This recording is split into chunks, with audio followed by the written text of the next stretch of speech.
Турисас. Третья руна в рунном строе старшего скандинавского футарка. Также вы могли слышать название этой руны как Турс, Тур. Существует еще несколько названий, но их мы слышим уже намного реже. Но как бы мы ни назвали любую из рун в рунном строе, это не изменит ее основной сути, ее способности влиять на процессы, которые нас окружают. С того времени, когда впервые прозвучало первое название руны, и до того момента, когда мы сегодня пытаемся их понять, изучить, прошло очень много времени. И под влиянием этого времени народов, языков этих народов, диалектов, название рун менялось постоянно. Те названия, которые мы употребляем сегодня, в большей степени достались нам от древних скандинавских народов. Это очень хорошо чувствуется в окончании большинства из рун. Следовательно, из этого можно сделать вывод, что название рун нужно было для того, чтобы передать знания о рунах в устной форме. То есть, когда мы называем какую-либо руну, мы звуком передаем любому другому человеку о символе, о котором мы говорим. И не более того. Поэтому в будущем, когда вы будете применять руны практически, не придавайте большого значения ихнему названию. Не в этом будет заключаться ихняя основная сила. А теперь более подробно про руну Турисас. Сегодня в большинстве из источников о рунах, когда вы будете черпать информацию об руне Турисас, вашему вниманию будет представлена такая информация, что это молот великана Тора. Это древний скандинавский бог, который бил своим молотом по наковальне, из-за чего раздавался гром и сверкали молнии. Из-за этого в большинстве случаев многие совершают ошибку, и когда создают эту руну, поднимают вот этот треугольник слегка вверх, тем самым как бы выделяя рукоять молота. Это ошибка, так как в рунах большую суть играет именно символ и то, как мы его чертим. Вторым распространенным значением этой руны является шип, то есть привязка или проведенная параллель между шипом, который мы видим на растениях, и этой руной. Я уже говорил неоднократно, что ни в коем случае нельзя привязывать руны к материальным объектам. Если вы пойдете по пути изучения рун в таком виде, из этого ничего хорошего не получится.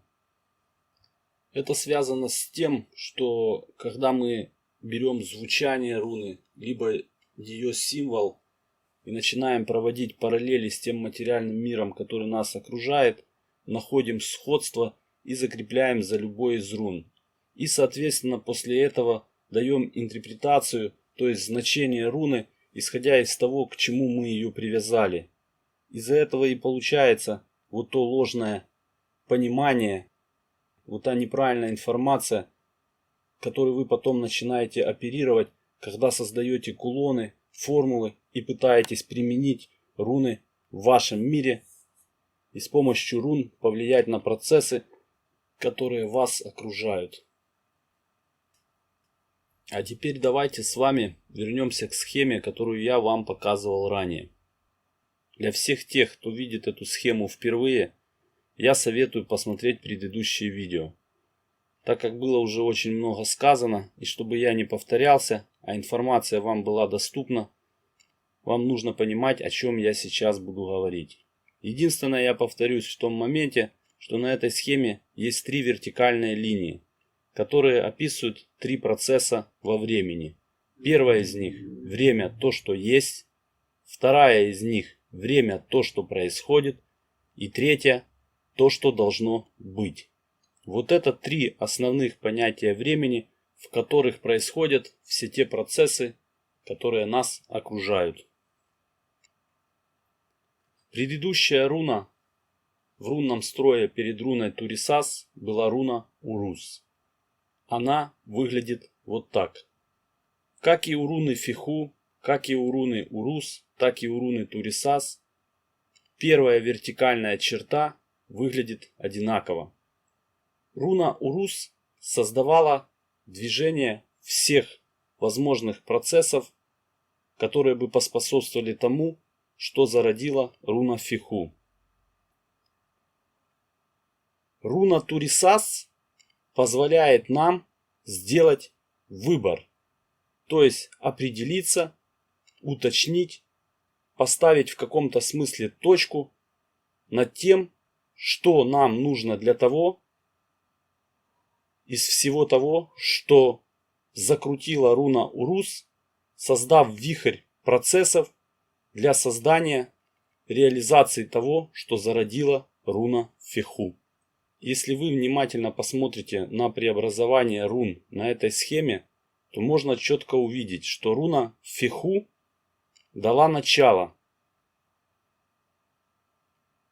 То есть в средней вертикальной черте с помощью диагональной черты руна Фиху зародила возможность преобразования процессов во времени, то, что происходит.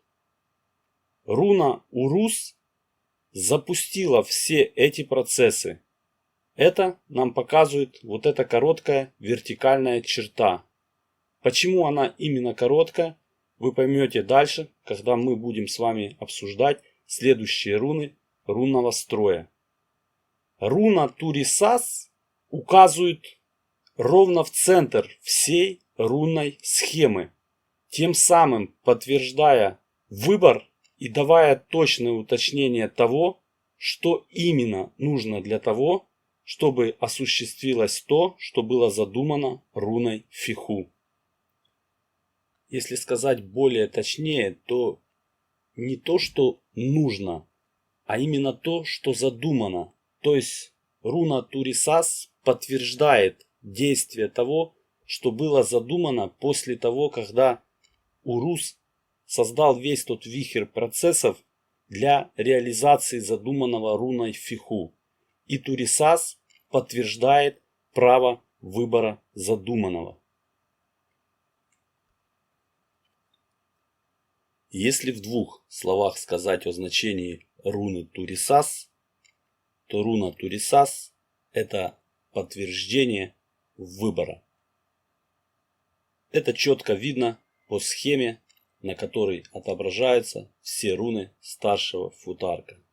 А именно, первая вертикальная черта – это время, то, что есть. Эту же черту имела руна Урус и руна Фиху. То есть из времени то, что есть, двумя диагональными линиями, которые сходятся в центре всей схемы и в центре вертикальной линии, которая принадлежит времени, то, что происходит, тем самым ставя точку и подтверждая выбор, что то, что было задумано руной Фиху, и то, что было организовано руной Урус, подтверждается руной Турисас именно в этой точке, а конкретно во времени, то, что происходит. Я прекрасно понимаю тот факт, что многие из вас, которые на пути начала изучения рун, могут подумать, что как-то все сложно. Как-то какие-то линии, какие-то пересечения, ну и тому подобное. Я вас уверяю, наберитесь терпения и дослушайте всю рунную систему до конца. И многие элементы вам покажутся довольно простыми, если внимательно слушать и смотреть, как все преобразовывается. На это и рассчитан мой рассказ о рунах, в котором я выкладываю всю информацию последовательно, для того, чтобы как можно проще и быстрее дать вам базовые знания о рунах.